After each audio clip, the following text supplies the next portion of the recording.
I'm back, y'all. Same day, different video. Hope I can figure out how to categorize this shit. I'll figure it out. But anywho, I want to do a video on friendship. It's 5 o'clock on the nose. That's cool. Five is the fifth house is the opposition of the 11th house, and the 11th house is friendship. So I like that. Well, I know the time is Gregorian, but still that's 5,000. Audi 5,000. Okay, they used to say that in my heyday, the 80s. When you out, you out. And I wanted to do a video on friendship for a while now, and just never really got the opportunity to do it. Again, I've had this channel for a minute, but just to post comments and get my playlist, and I like playlists for when you're cleaning the house and cooking. You just play your playlist and just let it go out like that. And evenings when I do intensive study, and I'll play my study videos or my thought-provoking videos. I digress. What are you like? What the hell I gotta do with friendship? When you get to the point, um, I'll get to the point when I get to the point. Click off the video. Shit, me rushing me. Hell. But with the Real House of Atlanta, with her Real Housewives of Atlanta, I should do a real REEL. Okay, Roa retro. I should do a Roa retro. Um, Looking at one of Kandi's not too long ago interviews. I was at a radio station, I forget. But when she said dedicated fans, it just brought me way back into like, my God, I've been watching this shit since 2009. That's some dedication for your ass. That's like a career. And we ain't got not damn paycheck. The viewers that I know of. Hell, we paid our cable bill and shit. But back to friendship and how I think Kandi got in my heart again. Because heavens, if she wasn't out my heart, I'll get to that. This is going to be the Roa. Should I make this the Roa Retro or the Friendship? No, let me make it the Friendship video. I'll do the Roa Retro next. Um, the thing with Kandi and Phaedra, and of course I'm into spirituality and things of that nature and cards. So I looked at a lot of psychic card readings for this situation. Kandi and the Phaedra thing, the breakdown, the meltdown of that whole connection and the friendship. And one reader I remember saying, geez, Phaedra, you really missed out on a good friend. And I was like, wow, damn. It just, ugh. Friendship has a real wholesome quality to it when you're young. When you're growing up, and Aquarius, the 11th house, Aquarius rules friendship. And the tenets of that sign is such that, don't think about all the fucked up Aquarians you may know. John and JQ listener right now, because there's downside, to every sign. There's humans who are not even into astrology will tell you, look, don't get on my bad side. So there's a shadow side to each and every sign, but the high side of Aquarius is definitely one of equality and humanitarianism and logic, sound, sane logic. Fairness. Fairness is a Libra in principle, and Aquarius is a higher octave of that air element. The three air signs are Gemini, Libra, and Aquarius. So when things really, really, I remember years ago, the late great Dr. Maya Angelou, she had came out with greeting cards. I'm thinking like the 90s. I don't know if you remember. If you're in your 40s and you watched Oprah like I did, you may remember when Dr. Maya Angelou was on, and she was speaking about her greeting cards, African American cards. They were beautiful. And I remember one quote was, "Only equals can be friends." And I never forgot that. And I don't think she meant in the monetary sense, although that probably helped because you don't have the pressure of being moneyed up and you're friends with someone who's moneyed low. That could be like a subtle pressure at some point, I would imagine. You don't want that burden, I would suppose. I don't know. I know Oprah didn't. I read that book by Kitty Kelly, and in it, Oprah gave, as soon as Oprah got paid, she gave big paid. Okay, she gave Gail $1 million because she wanted her friend to be a millionaire too. And I was like, that makes sense. But that falls in line with the whole only equals can be friends. But I took it to be more of a psychological standing and of a like mind ilk. Not that you have to agree with everything your friend says, because that's, what is that, a parrot? Cookie cutter. That's a bit weird after a while. Like, what did bitch name? But like mind of, you know, um, I would say things that matter, worldly events, politics. You know what I mean? You don't necessarily agree with um, this. Say you have different views on the Rockefeller drug laws. You can Google that if you know what that is. And your friend may think is one friend may think is fine. Other one's like, no, that's not fine. That's horrible. So friendships could clash like that. Like minds in that regard is what I'm saying. So another quote, older, a Caucasoid actor, I can't think of his name. I mean Caucasoid with no disrespect. You'll get used to the verbiage if I keep doing these videos. It's eclectic and unique from what I've been told, eccentric. It is what the fuck it is. But click off the shit. Click off the video. Hell. But in any event, he said if we agree on everything, one of us is not needed. Now, I don't recall it. I never forgot the shit. I heard this in the 90s as well. I can't think of this actor's name. Gray-haired, very aristocratic look. He gave you Robert Redford, but it wasn't him. I can't think of this guy's name. But that quote stuck with me. I was like, oh, shit. And I'm wondering, was he quoting somebody sitting there saying this shit? But if we agree, I think he was speaking in the regards of romantic husband-wife thing. But I took it with anything, friendship. If we're agreeing on every single thing, are you mocking me, bitch? So I don't think Dr. Maya Angelou meant it as that. It's just that we are equals. In a psychological sense, we're equals. You know what I mean? Anything else may be a warden inmate type of connection. CO inmate. That's not a friendship. That's not a relationship. That's a oppression, an oppressor. You know what I'm saying to you? But a friendship is comfortable silence. It really is. A friendship is comfortable silence. Y'all can chill with each other and be in the same space and completely comfortable and no one's talking. Maybe you doing your thing, they're doing their thing, or you in the car riding and chilling. Good music is on.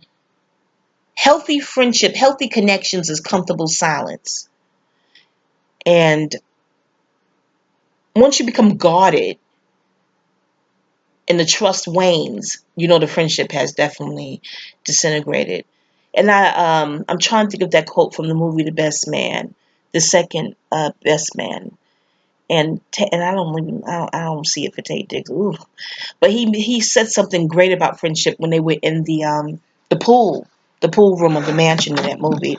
And it's just a beautiful quote.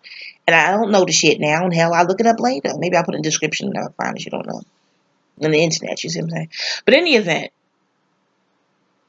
when he said that, I thought of the wholesomeness of friendship in childhood, where there's no pressure.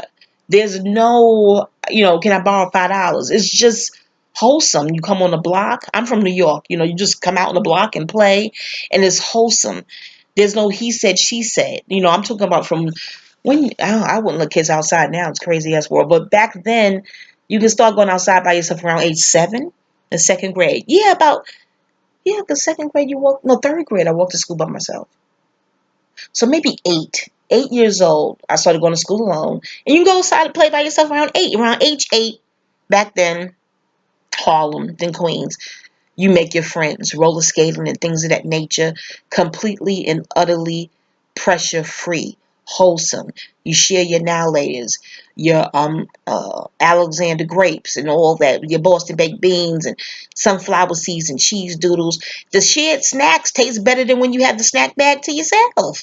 I'm talking palate, literally. I don't know why that is. Till this day, if I have my own sunflower seeds, they're okay, they're good.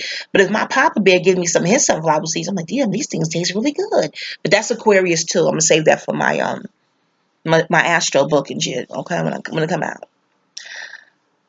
Yeah. Aquarius rules sharing. I know somebody saying, well, hell, I know some cheap as hell Aquarians. Didn't I tell you that there's a dark side? And you're not just your sun sign, you have 10 other planets. Never mind, I gotta do an astrology video and shit. But things have its dominion, signs, different planets and signs rules different and governs and have dominion over certain energies and things. Sharing, the water bearer, he's pouring out, he's the only one that's sharing in the symbols. Sharing is ruled by Aquarius. I also say Cancer, the breast milk mama. This is gonna turn to some astrology shit. It's my point of reference. It's my language, and the hell, that's what it is. Now, if you don't like Astro speak, click the fuck off. Now, I don't mean to cuss. I don't mean to be rude, but hell, you being rude. Rude begets rude. Ugh. All right, back to friendship. So, yeah, one was wholesome. Things get a little cruddy in friendship, say around junior high school.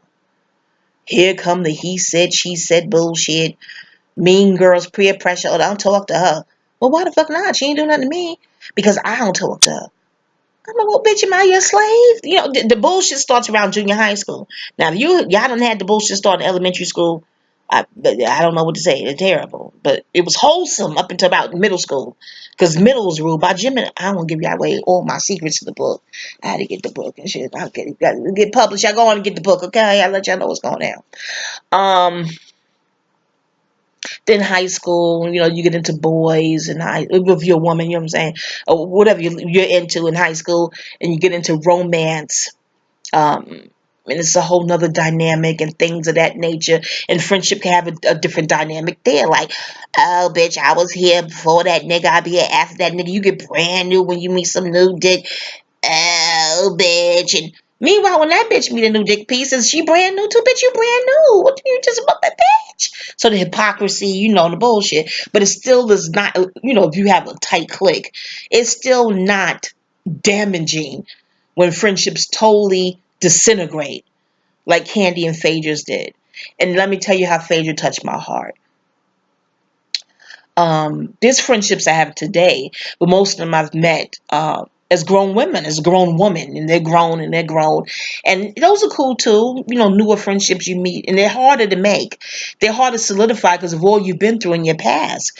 So they're very hard to solidify a trusting friendship when you're grown and you done been through hell.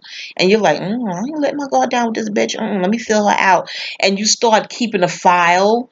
And not that you want to use this data later to hurt her or him, whoever the friendship is connected to, but because you've been hurt before, you know, like Remy Ma said, no, I keep a mental file on all that's been said or whatever, just in case you try to, you know, fuck around, bitch. I don't fuck around, I gets down, okay? Well, Jigga said niggas play sick, we can all get ill. But still, and keeping your mental file or even a physical file, receipts or whatever you have to do, it still adds a distrusting dimension to that new friendship, that connection. And I'm not saying don't do it, because of the world we live in, you have to protect yourself at all costs. But you really, really hope that you don't ever have to bring out the file cabinet. Do you see what I'm saying? Anywho, friendship. With Kandi and Phaedra, and I looked at the episodes, you know what I'm saying? It's still not clear what Kandi did, other than going on about her business.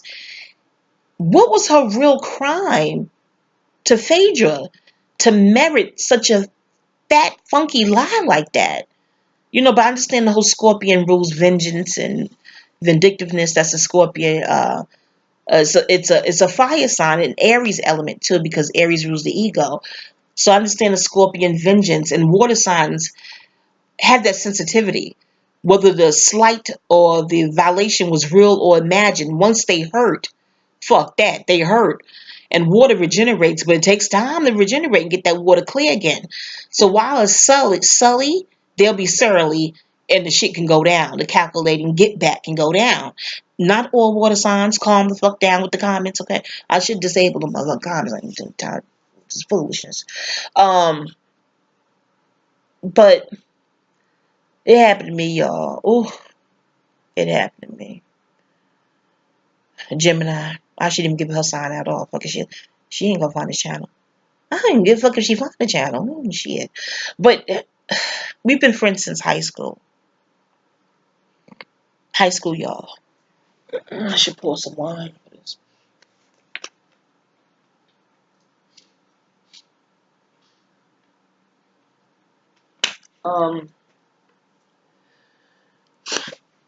A lot of my childhood friendships have either dissolved naturally, just, you know, part ways, and you just, you know, go in different directions, and some have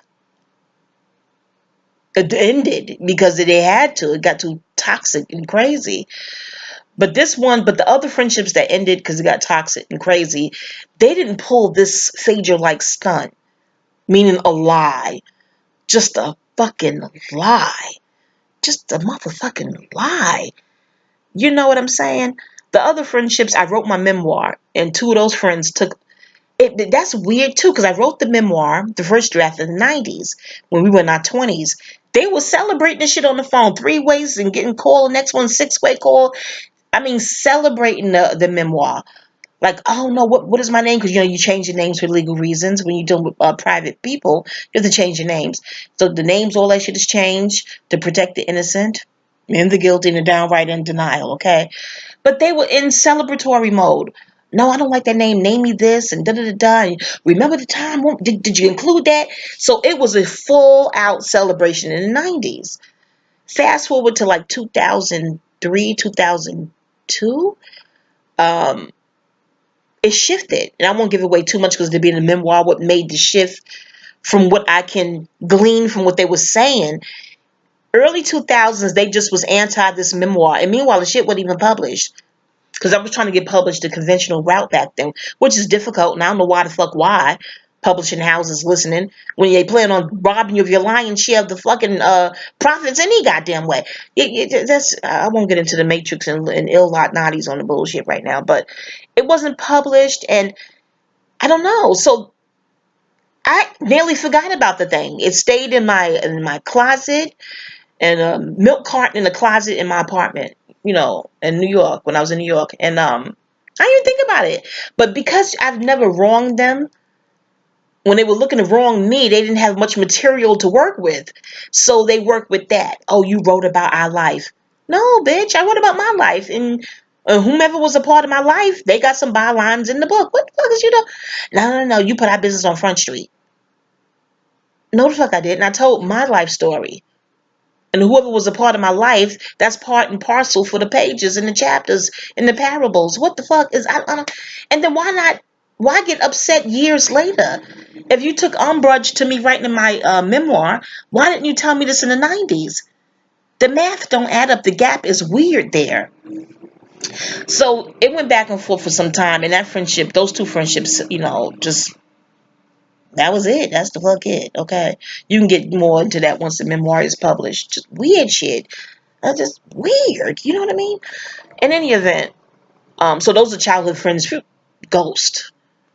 Just evaporated like the morning dew. But at least they didn't really lie.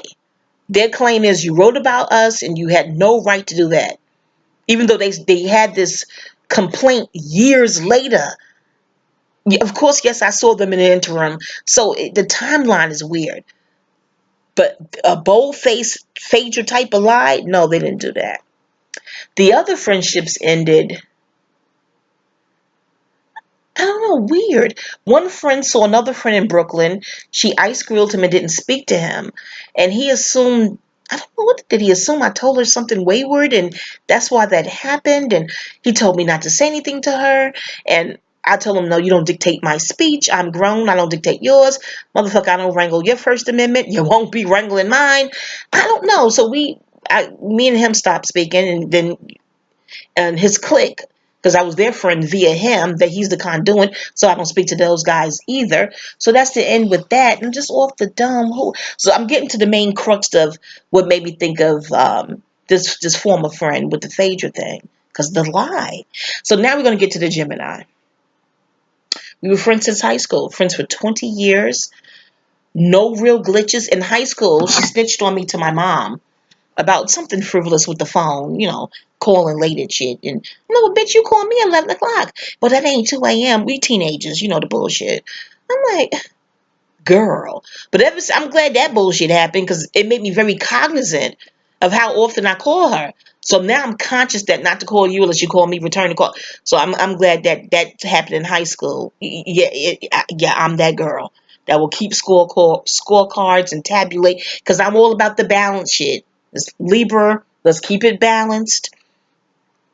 You'll read more about my point there in the memoir. But anywho, The friendships is great. We go to each other's functions. We do each other's baby showers, weddings, going through the whole phases of life and friendship. Now, and this oddly enough, this friend celebrated my memoirs, read them because the manuscript was going around the crew. This is all in New York. Read the manuscripts. She loved them. She celebrated them. She touted them. We're eternally excommunicated, but I will always thank her internally, of course. I thanked her then verbally, but I will always thank her for being a really good, sincere cheerleader about my writing. And the grammar was all over the place. They didn't give us the content was dope. They said some professional editor will fix the shit later. So that's how it went down, you know. So I thank her for that celebration of my writing and my work, and you know. But here's the thing. Now, I was married. We met at 19, got married at 21. Hold on. Hi, Papa. It's raining out there? You didn't take an umbrella? It wasn't raining. I should have gave you your vitamins. Your vitamin C, at least. And the On Guard. You feel like you're going to have the sniffles or cold? Hi, baby. Hey. Drink some tea, though, because you're resistant. I don't want you to catch a cold. Well, it's hot as hell, but it's still rainy. You see what I'm saying? Yeah. Oh, baby. I got Reggie. I called Reggie. Yeah. He's down. He's gonna help. He's gonna call. He's at work. He's gonna call me when he get in, and he gonna tell me, all the man's music, and getting the This Is My Life DVD together. I'm excited. He's always been cool, people. Good brother. Oh, baby, you gonna eat in my face? Don't eat in my face. I can't eat till after 8. What time is it? I don't want to smell it. It's gonna be too tempting. Try to eat in the kitchen, babe. Anyway, so what is that? Oh, yes, aloe vera. Yes, Papa. Oh, thank you. I feel better now. Look at there. But I'm still going to work with this. This is Jewel. Okay. Pick up the barcode. Thank you, baby. Appreciate it. So where was I? I'm doing a video about friendship. Get some things off my chest, What is this, babe? Oh. Let me see. Oh, thank you, puppy. Thank you. It's commercial, but thank you. Okay.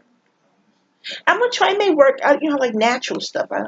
Maybe I dilute it with some olive oil. I'm scared of chemicals, but thank you, Papa. I'm not being an ingrate. I'm not looking to give horse in the mouth. Thank you, baby. Anyway, so back to friendship. Yeah, that's my beloved, y'all. So she was the greatest cheerleader with my writing, things of that nature. And the friendship was fine. There was no warning that I could really think of. Like, you have a foreshadow or no, throughout the years that I could have seen this coming.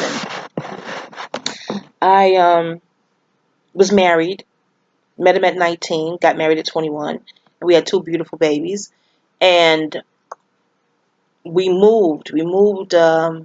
Now this will probably be a marital video, but we moved from New York in 97, and then that Christmas we moved back to New York. And on the ride home, on the highways and byways and such, I knew right then and there that I could not take this marriage into my 30s. I just knew. I knew it. He had my 20s. I had his 20s too. We're the same age, 2 weeks apart. And I was like, I can't do this in my 30s. I can't do it.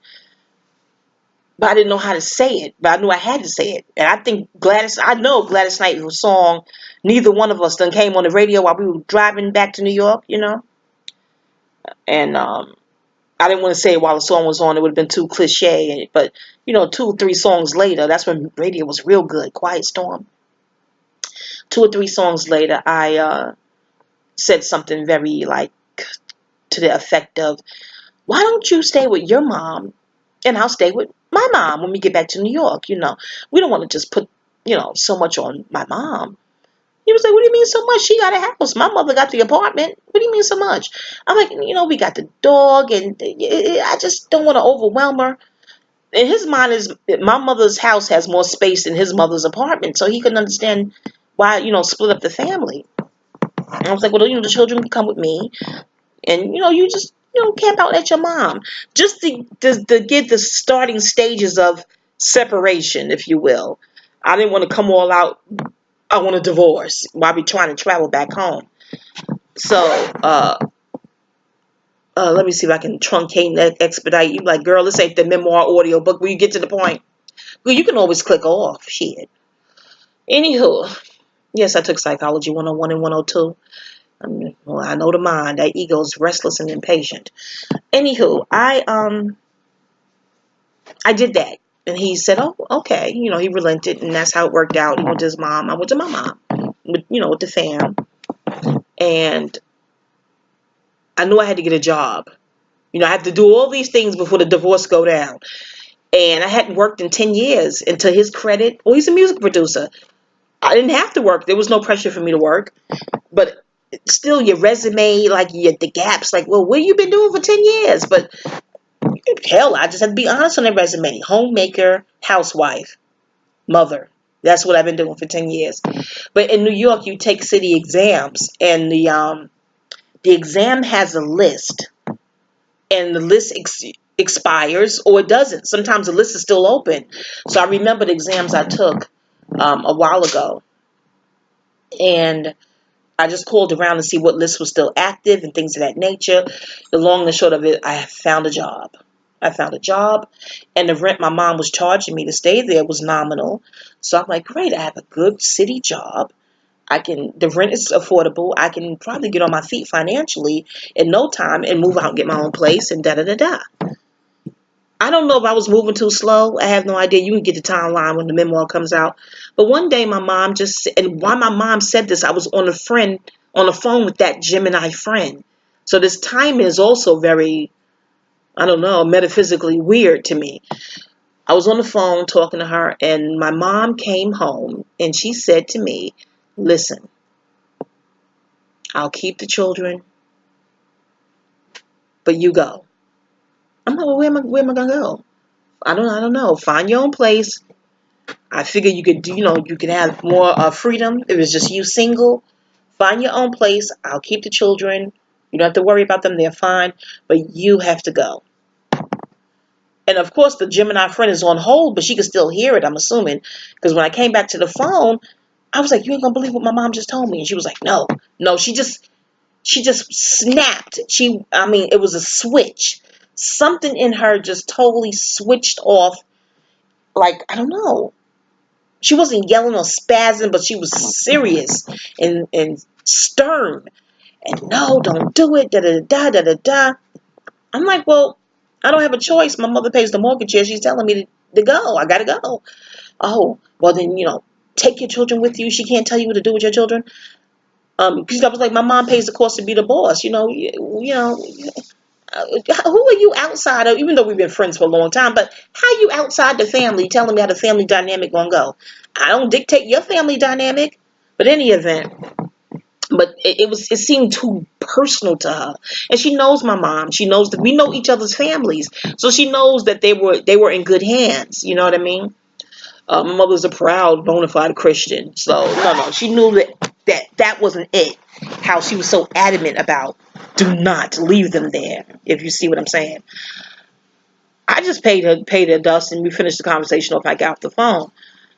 I just paid it no mind. I don't know. I didn't think to read into it. I just thought maybe she had a moment. She was just straight bugging out and, telling me your mom can't tell you what to do with your kids. And I'm like, well, she's my mom. You can't tell me what to do with my kids if you're going by that logic. You're outside the family.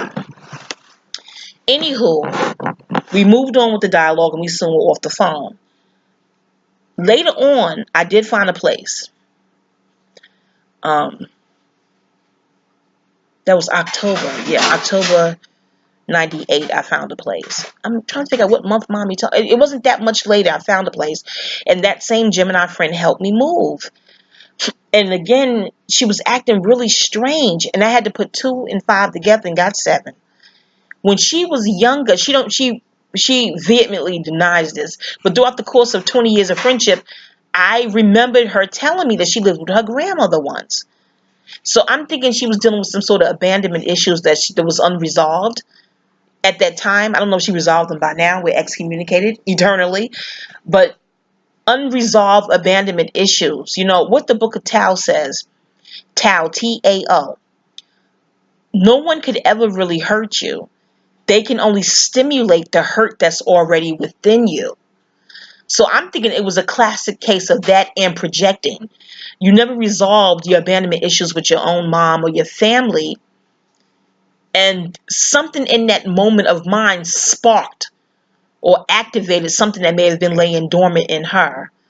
And ever since then, our friendship has been totally down the damn gone gutter. Just ridiculously down the gutter. But I've learned to keep my distance. There'll be more details, of course, in the memoir. I'm getting to the lie. Now, she has a best friend, a bestie, a Virgo. They same high school. We all went to high school together. They were best friends. I believe they still are. But at some point during that time and prior to, she had distanced herself from her, but in a passive aggressive, sheepish type of way. She didn't have the guts to tell her how she felt. Trust and believe. Okay, this friend is a Virgo of a powder keg sort. Just snap off, spaz off. So I don't think she ever had the courage to tell her how she felt about how she treated her since high school. She definitely logged those grievances with me and others throughout the years, but not that direct best Virgo friend. So in the course of her arguing with me and things of that nature, um, somehow or another, she brought up how the Virgo friend became distant towards her. Now, ain't this a flip? She implemented the distance. I guess the Virgo friend said, "Oh, okay, cool, I agree." And then she gets on the phone with me. I guess to test out the lie, a test taste study. The fuck if I know. It was weird. She gets on the phone with me. This is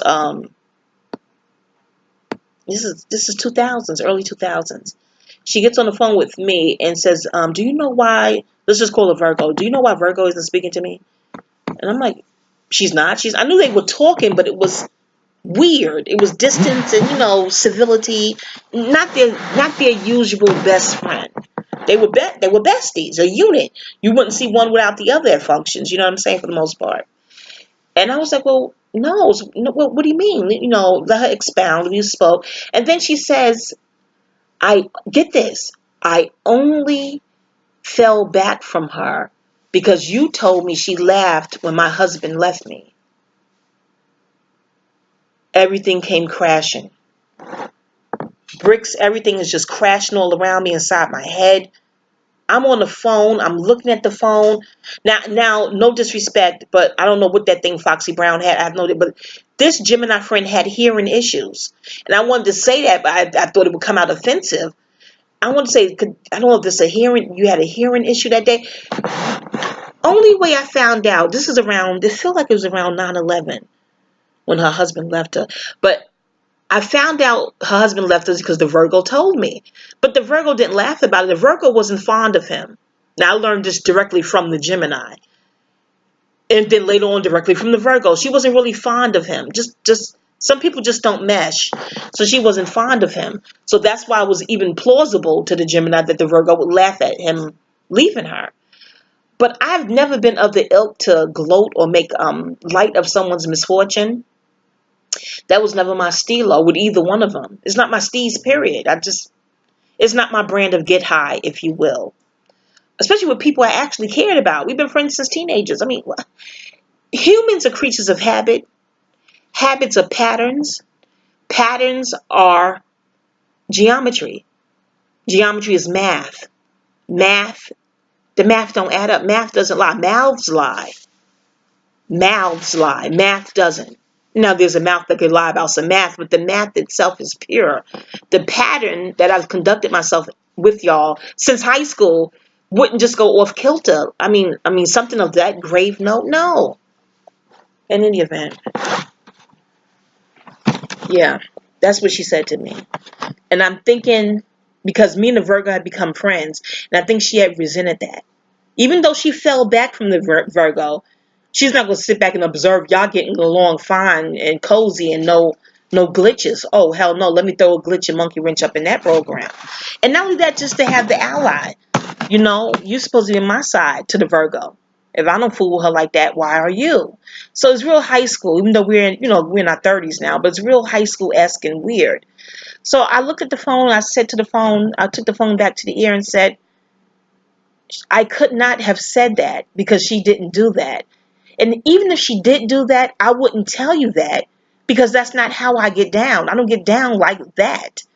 I wouldn't wait till you're mourning over a husband that walked out to add something like that to the mix. It was weird. So that was a massive lie told by a friend on a friend of another friend. And that's how I felt Kandi's pain. You know what I mean? That's how I really, really felt Kandi's pain in that situation. Because it's not enough for people to just go on about their business. And I excommunicate and detach very well. This is not ego. I know my natal chart. I detach very well. And not even with hard feelings. Now, I may document it. I'm a writer. That's what I do. All praises due to Sashat.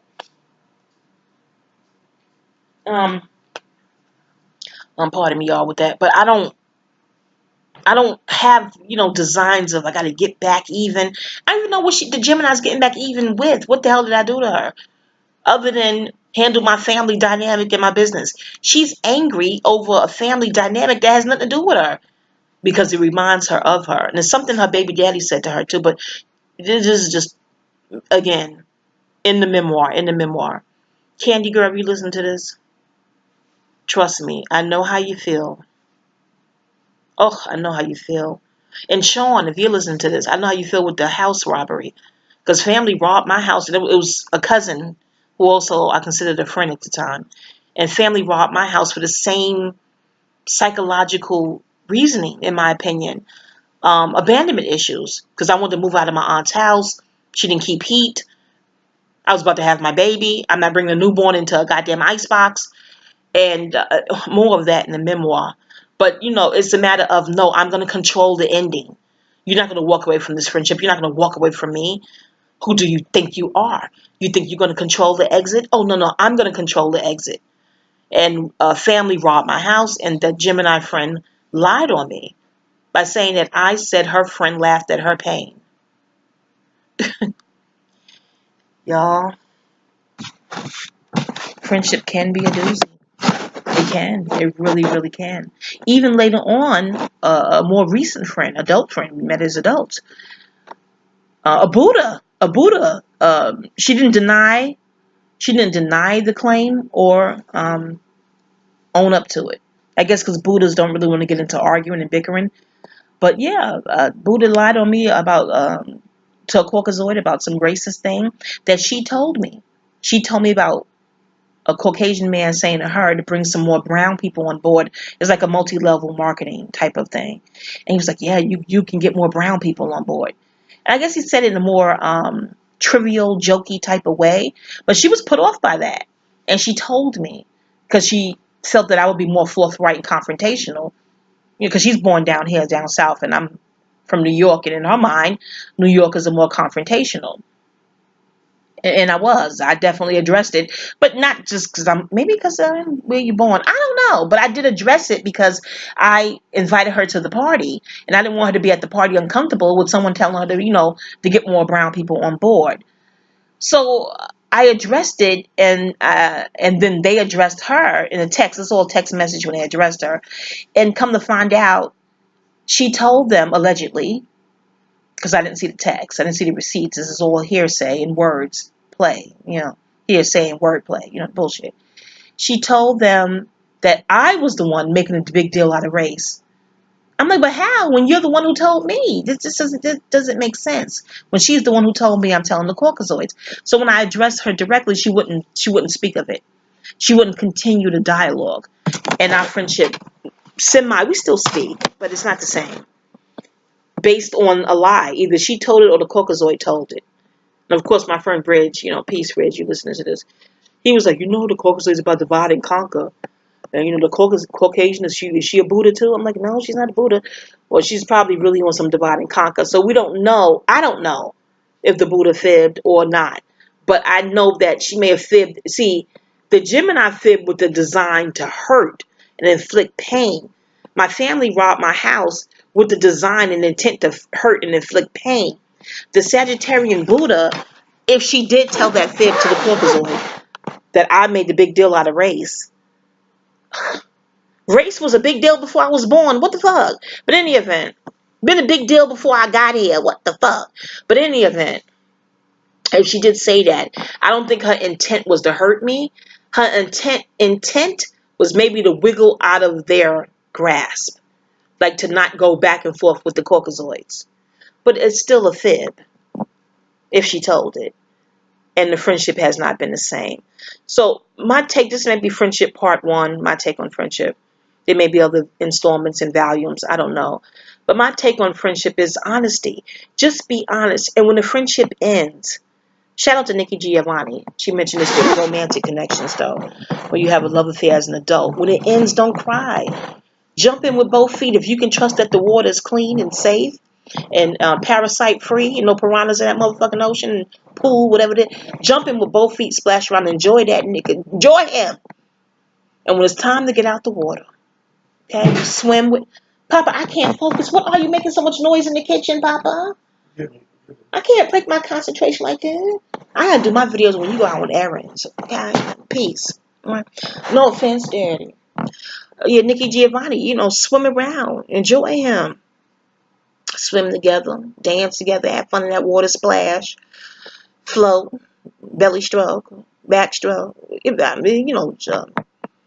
Figurative. You know what I'm saying? Analogy. But when it's time to get out the water, don't drown him before you go. I mean, I'm paraphrasing Nikki Giovanni if you hear this, but just mature people can end things without doing something vindictive. Sane endings. That's the point of a healthy friendship. Any healthy connection has a sane ending. Just because someone has had their full of that connection doesn't mean you have to hurt them. You know what I mean? If they hurt you with my Buddha mind, that don't mean you necessarily have to hurt them. But I know to each his own, eye for eye. It depends on I guess for some people it depends on what kind of hurt. What the hell did they do?